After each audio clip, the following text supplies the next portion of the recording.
Hello everyone, welcome to Barca News. It is February 15th, 2026, and Barcelona have officially filed a complaint with the Royal Spanish Football Federation regarding refereeing. And in this complaint, they mentioned 5 different points on what they're complaining about. And of course, we're going to review all these 5 points with examples in this video. We have a lot to discuss, so let's begin.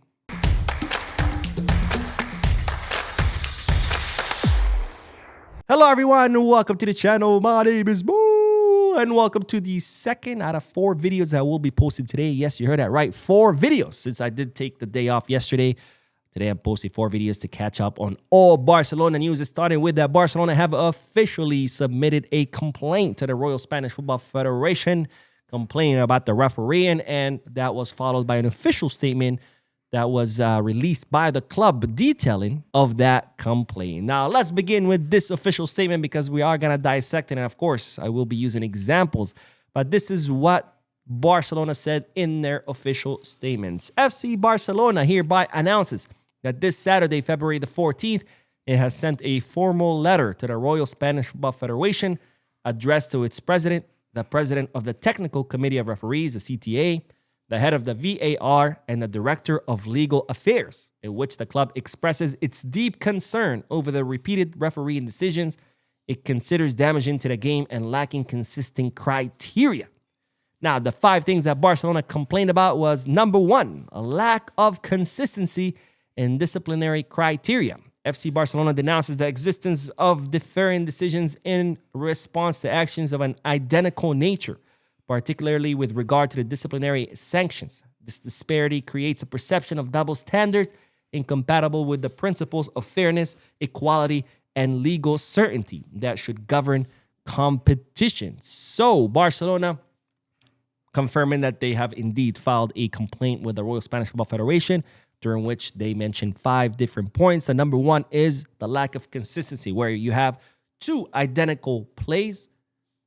In one, the referees rule one thing, and the other one, the referees rule completely different things. Now, I said I was going to use examples. Well, here we go. You guys remember this?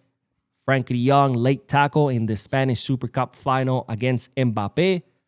Leg high up, studs out, hits Mbappe on the shin. Red card, right?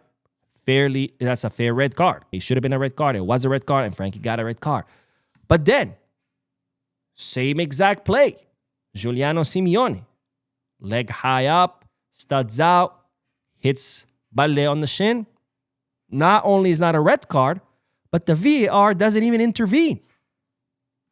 Same exact play, 2 different results. Now, let's continue with the statement, because the second point that Barcelona mentioned in their letter to the Royal Spanish Football Federation is contradictory criteria in handball decisions. The club highlights the inconsistency in the interpretation of handball incidents inside the penalty area, even in matches officiated by the same referees. This lack of uniformity reinforces a perception of arbitrariness and unpredictability in the application of the rules.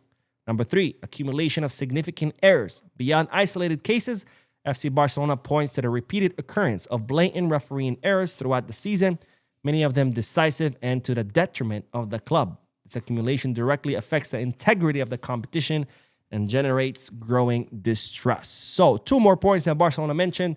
Number 2 is the disparity in the handball decision, where same exact play could be a handball and rule penalty, and in another match, sometimes by the same ref, it's not a penalty. Again, I have examples. You guys remember this? Clásico match. Ferran Torres kicks the ball in the box. Tchouaméni, look, his hand is completely separated from his body. Ball hits it. Somehow, some way, the referees say, oh, that's not a penalty kick. How? I don't know. But then we have this play. Alejandro Balde, arm stuck to his body, and this was penalty. This arm completely extended out, not a penalty. This arm glued to the body, somehow, some way, a penalty. How?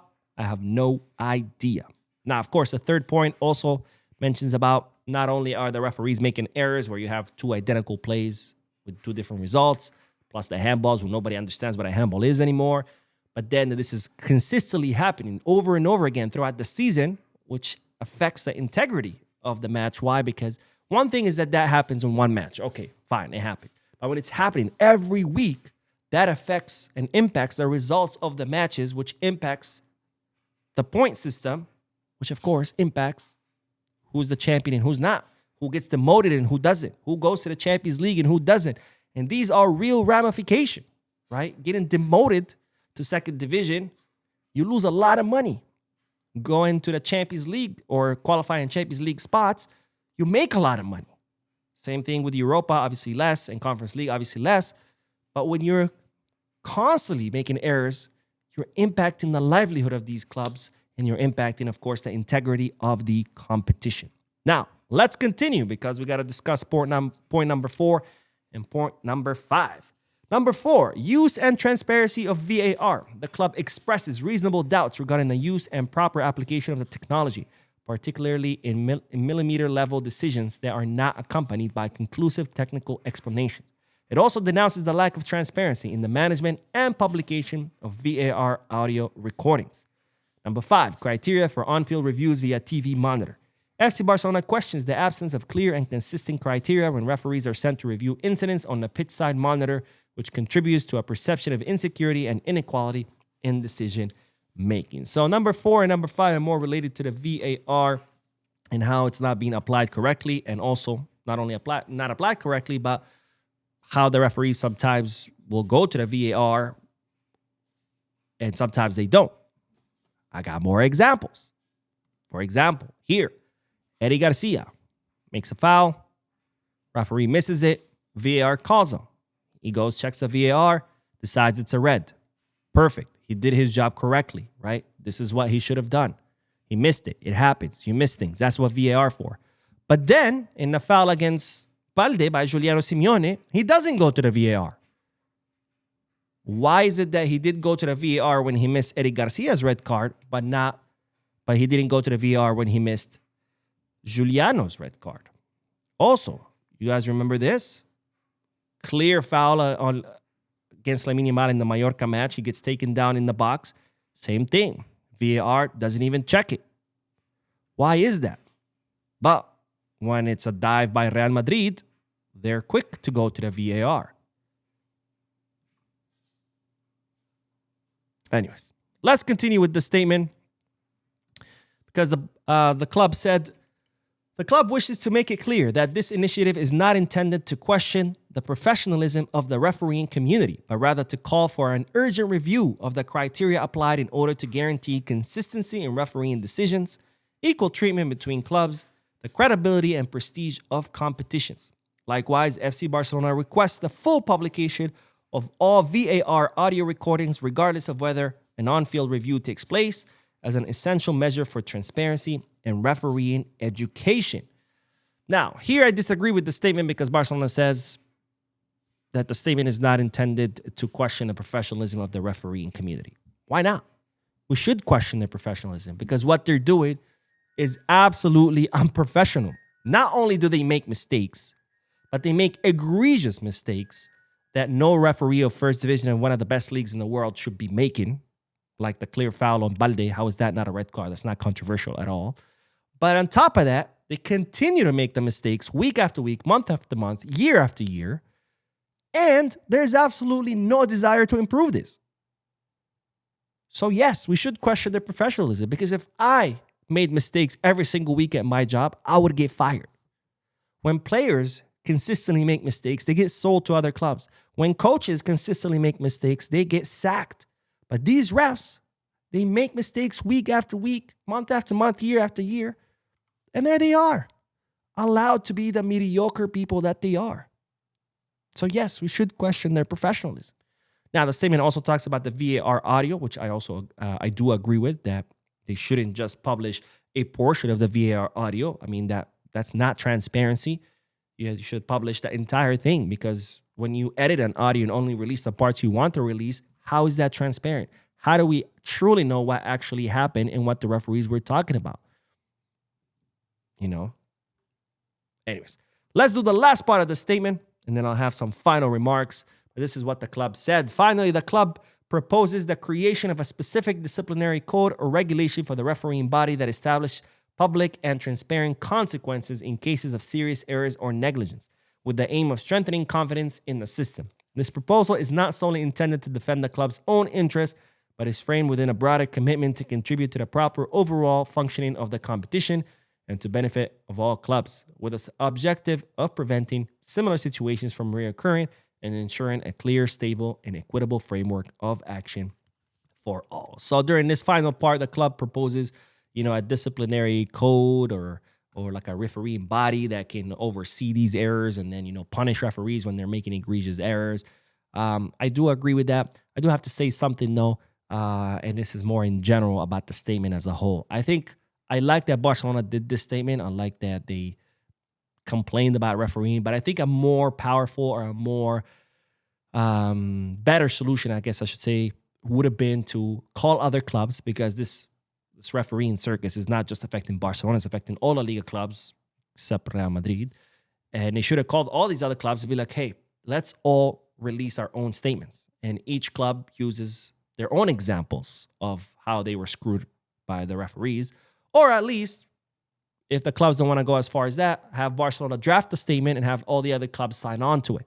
I think that would have been a lot more powerful, because here it just looks like it's just Barcelona complaining. Like, we lost 4-0 against Atletico Madrid, so now we got to cry and blame the refs. And that's not the case, right? Refereeing has been horrible in Spain for years, and that doesn't only affect Barca, it affects everybody. So I think a more powerful thing would have been to get the signatures of more clubs to present a united front. But aside from that, I do want to say something, and this goes to the last part of the statement where the club is proposing like a disciplinary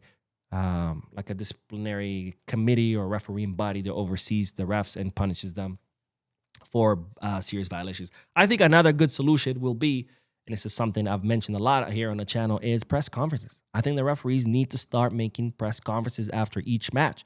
The same way the coaches and the players come out after the match and say, hey, this is what we did right. This is where we messed up. This is why we won. This is why we lost. The referees need to do press conferences where they explain their decisions, where they get asked questions about, hey, why did you decide this? Did you see this play or did you miss it? And if you did see it, what did you interpret? Was it a foul? Was it not a foul? And why? Right? We need that because, hey, we might be getting it wrong. Maybe some controversial call is because we didn't see what the ref saw, or maybe there was a change in the rules that we weren't aware of. And that way the referee can explain it and we can be like, oh, okay, my bad. I thought the rule said this, but apparently not. Sorry, ref. Or if they do get it wrong and they're like, hey, I interpreted this way and that was the wrong interpretation, that could serve as a feedback for the CTA, because then the CTA can be like, okay, this ref keeps getting this call wrong. Let's retrain him on that. Let's explain to him what an actual handball is, because he keeps ruling the wrong way and he keeps explaining it wrong in his press conferences. That can also go in a general sense too. If you see, you could establish patterns. If you see so many refs applying a certain rule incorrectly and you know they're doing it incorrectly because they're explaining it incorrectly in the press conferences, you could say, hey, let's retrain all these refs on this specific rule, or let's maybe rewrite the rule so it's clear for the refs. But no, they don't want to do anything. And this is why these refs continue to be some of the worst refs in all of Europe. Anyways, I don't want to make this video any longer. Let me know what you thought about Barcelona's statement down below. I'm going to be posting 2 more videos. Don't forget to hit the like button, subscribe to the channel, drop a comment. And as always, be scarce.